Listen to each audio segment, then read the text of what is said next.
guys, so this is my first reading out loud I'm going to do. It's called My Kind of Indian. It's a little bit not politically correct, but this is a piece that I wrote for John Raymond's class, I Know Some Things, and I hope you guys enjoy it. Tell me what you think of it. Alright, My Kind of Indian.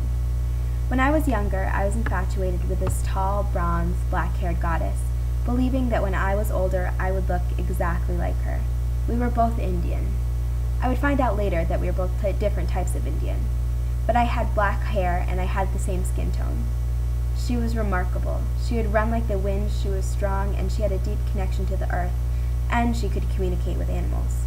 And not to mention, she had the ability to capture the love of a blonde, blue-eyed soldier. I would see her on my television running through a forest, and I would pretend that my living room was the hidden emerald woodland that I saw as I dashed about my living area. However, this is really where I grew my love for nature. She would sit down in a field and talk to field mice, talk to otters, and cuddle with bears. But what I was really envious of was her ability to speak so eloquently to an old grandmother tree. So of course, I had to go find myself a great maternal tree. This tree happened to be in my grandparents' backyard. At first I tried talking to it, but with no response, I became skeptical of tree talking. However, I found a better way to communicate. I climbed the tree instead.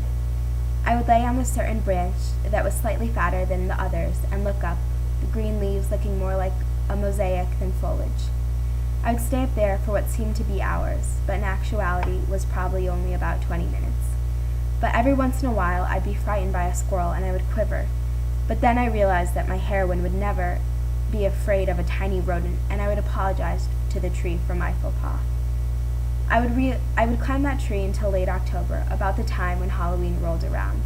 Of course, for Halloween, I was her. I had the official costume and everything. I somehow convinced my mother into buying it from the Disney novelty catalog we received, instead of her trying to make it. If I was going to represent her, I wanted to do her proud. I frolicked around Halloween night with my blue necklace, blue armband, and my slightly offensive Native American dress. I had never been happier. Pocahontas, thank you for showing me that with a little imagination, I too could talk to trees, animals, have a pet raccoon, a stuffed animal, the same thing, and be a strong, bronze woman. So, hope you enjoy. Let me know what you think.